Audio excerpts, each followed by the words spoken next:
புரட்சித் தலைவர் எம்ஜிஆர் அவர்களை பற்றி கவிஞர் வைரமுத்து அவர்கள் கூறியதை தற்பொழுது காண்போம்.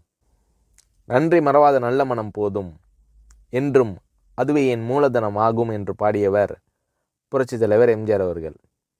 அவர் இறந்து பல ஆண்டுகள் கடந்தும் அவரது பெயர் மந்திரமாக உச்சரிக்கப்படுகின்ற பெருமை எம்ஜிஆரை தவிர வேறு யாருக்கும் நிகழ்ந்ததில்லை. ஒரு சமூகமானது ஒருவர் இறந்த 7 நாட்கள் வரையோ அல்லது 3 மாதங்கள் வரையோ அவரை நினைத்திருக்கலாம். அடுத்த ஆண்டு நினைவு தினத்தன்று நினைப்பது என்பது கூட அரிதுதான். ஆனால் ஒரு மனிதன் மறைந்து பல ஆண்டுகள் கடந்தும் அதே உணர்ச்சியோடும் எழுச்சியோடும் அவரது பெயர் திகழ்கிறது என்றால் இந்த சமூகம் கற்றுக்கொள்வதற்கு எம்ஜிஆரிடம் ஏதோ இருக்கிறது. ஒரு மனிதனின் பெயர் மீண்டும் மீண்டும் சொல்லப்பட்டால் அவர் சமூகத்தில் இன்னும் பயன்பாட்டில் இருக்கிறார் என்று அர்த்தம்.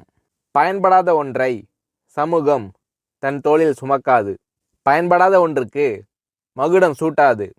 பயன்பாடு இருப்பதால் தான் எம்ஜிஆர் அவர்களை இத்தனை பேர் கொண்டாடி கொண்டிருக்கிறார்கள்.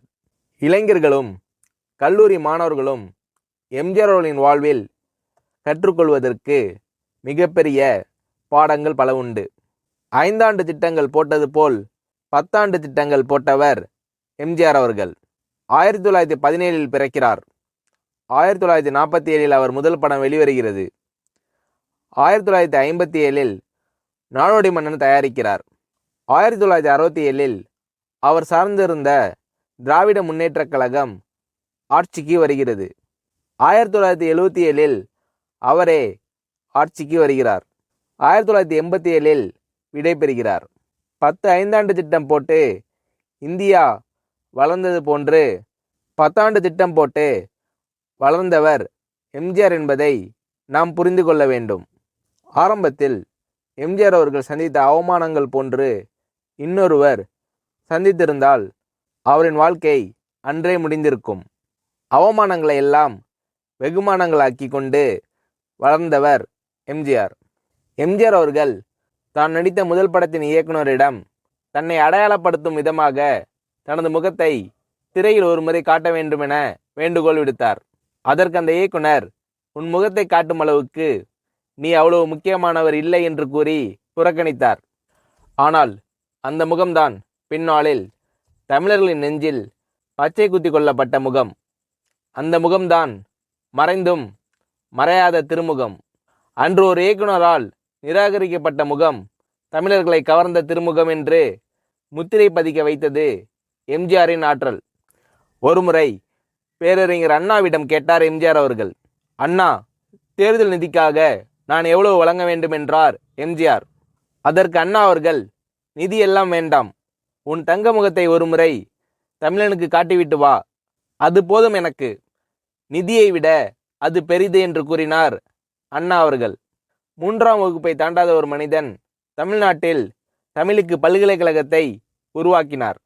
உலக அளவில் தமிழர்கள் பொறியியல் வல்லுநர்களாக திகழ்கிறார்கள் என்றால் எம்ஜிஆர் அவர்கள் உருவாக்கிய கல்வி திட்டம்தான் என்பதை நாம் ஒருபோதும் மறந்துவிடக்கூடாது. நாடோடி மன்னன் படத்தை நான் 7 வயதில் பார்த்தேன். இன்று வரை பார்த்து கொண்டிருக்கிறேன்.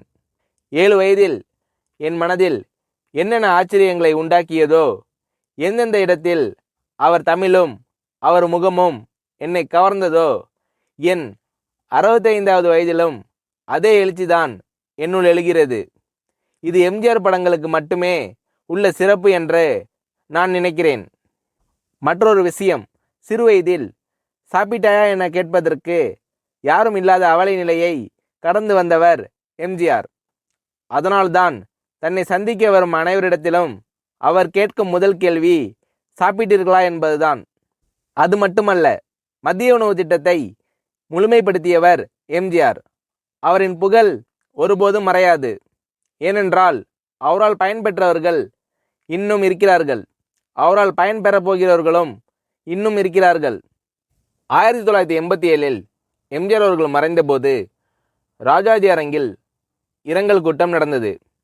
திரையுலகம் சார்பில் நடந்த அந்த கூட்டத்தில் என்னை பேச அழைத்தார்கள். அப்போது நான் பேசிய வாசகங்கள் இப்போதும் பொருந்துகிறது. இரங்கல் கூட்டத்தில் பேச எனக்கு உரிமை இருக்கிறது. ஏனென்றால் எம்ஜிஆர் அவர்களின் திருவுடல் சந்தன பேழையில் இறக்கப்பட்ட போது அந்த சந்தன பேழையின் மீது மண் தள்ளிய சிலரில் நானும் ஒருவன். சென்னைக்கு வந்ததில் இவ்வளோ பெரிய பேரு எனக்கு கிட்டியதா என்று நான் கலங்கி பெருமைப்பட்டேன். அந்த கூட்டத்தில் ஒரே ஒரு சூரியன்தான், ஒரே ஒரு சந்திரன்தான், அதேபோல் ஒரே ஒரு எம்ஜிஆர் தான், அவருக்கு ஈடு இணை எதுவும் கிடையாது என்று சொன்னேன். 1980 தான் நான் பாட்டெழுத வந்தேன். அந்த சமயம் எம்ஜிஆர் அவர்கள் தமிழகத்தின் முதலமைச்சராகிவிட்டார். அதனால் எம்ஜிஆர் அவர்களின் திரைப்படங்களில் பாடல்கள் எழுதக்கூடிய வாய்ப்பு எனக்கு கிடைக்கவில்லை. அவருக்காக நான் எழுதிய பாடல் அவருக்கான இரங்கல் பாடல்தான். அந்த பாடலில் பூமியை தோண்டிதானே தங்கத்தை எடுப்பார்கள், ஆனால் இன்று அந்த பூமியை தோண்டி ஒரு தங்கத்தை புதைக்கிறோமே என்று எழுதினேன். அதன் பிறகு கிழக்கு ஆப்பிரிக்காவில் ராஜு என்ற படத்தில் எம்ஜிஆருக்காக இல்லாமல் எம்ஜிஆர் அவர்களை பற்றி பாடல் எழுத வேண்டுமென கேட்டுக்கொண்டார் வெல்லிஸ் வேந்தர் கணேஷ். உடனே கணேஷ் அவர்களிடம் சொன்னேன், எம்ஜிஆர் அவர்கள் தராத வாய்ப்பை நீங்கள் எனக்கு கொடுத்திருக்கிறீர்கள் என்று சொல்லி பாடலை எழுதி கொடுத்தேன். அந்த பாடலை அவருக்கு நாங்கள் காணிக்கையாக செலுத்துகிறோம். நான் கலைஞர் கருணாநிதி அவர்களிடம் ஒரு கேள்வி கேட்டேன். எம்ஜிஆரை நீங்கள் பிரிந்ததற்காக அல்லது பிரிக்கப்பட்டதற்காக என்றாவது வருந்திருக்கிறீர்களா என்று கேட்டேன். அதற்கு கலைஞர் அவர்கள் சொன்னார், அது ஒரு வகையில் நல்லதாகிவிட்டது. ஏனெனில் எம்ஜிஆர் அவர்கள் மட்டும் பிரிந்து இன்னொரு இயக்கம் கண்டிராவிட்டால் திராவிட இயக்கம் இருக்க வேண்டிய இடத்தில் ஒரு தேசிய இயக்கம் வந்து ஆட்கொண்டிருக்கும். அந்த இடைவேளை உண்டாகியிருந்தால் திராவிட இயக்கத்திற்கு எதிரான இயக்கம் தமிழ்நாட்டில் வேரூன்றி இருந்திருக்கும். எம்ஜிஆர் அவர்களை பிரிந்து அல்லது பிரிக்கப்பட்டு வேறு இயக்கம் உருவாகியதால் அந்த இடத்தில் திராவிட இயக்கமே வளர்க்கப்பட்டது. இது எம்ஜிஆரால் கிடைத்த நன்மை என்று கலைஞர் கருணாநிதி அவர்கள் சொன்னார். தமிழின் புகழ் எப்படி மறையாதோ, காவிரி எப்படி தமிழர்களோடு கலந்து விட்டதோ, இசை எப்படி தமிழர்களுக்கு ஒரு அங்கமோ, அதேபோல் எம்ஜிஆர் என்ற பெயரும் தமிழர்களின் வாழ்வோடு கலந்துவிட்ட ஒரு திருப்பெயர். அவரின் புகழ் வாழ்க. எம்ஜிஆர் அவர்களது நல்லொழுக்கமும் நல்லெண்ணமும் நற்செயலும் பின்பற்றத்தக்கவை. எம்ஜிஆர் அவர்களின் பலத்தை மட்டுமே நான் கண்டிருக்கிறேன்.